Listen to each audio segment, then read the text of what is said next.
Nous lisons dans Apocalypse 19, 11. Je vis le ciel ouvert et voici qu'un cheval blanc apparut. Celui qui le montait s'appelle fidèle et véritable. Il juge et combat avec justice. Ses yeux étaient comme une flamme de feu. Il y avait de nombreuses couronnes sur sa tête. Il portait un nom écrit que personne d'autre que lui ne connaît. Il était habillé d'un vêtement trempé de sang. Son nom est la parole de Dieu. Les armées célestes le suivaient, montés sur des chevaux blancs et habillés d'un fin lin blanc et pur. De sa bouche sortait une épée aiguë pour frapper les nations. Il les dirigera avec un sceptre de fer et il écrasera lui-même le raisin dans la cuve à vin de l'ardente colère du Dieu Tout-Puissant.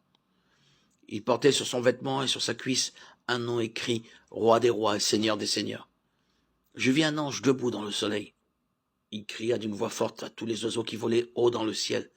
« Venez, rassemblez-vous pour le grand festin de Dieu afin de manger la chair des rois, la chair des chefs militaires, la chair des guerriers, la chair des chevaux et de ceux qui les montent, la chair de tous les hommes, libres et esclaves, petits et grands. » Alors je vis la bête, les rois de la terre, et leur armée rassemblée pour faire la guerre à celui qui montait le cheval et à son armée.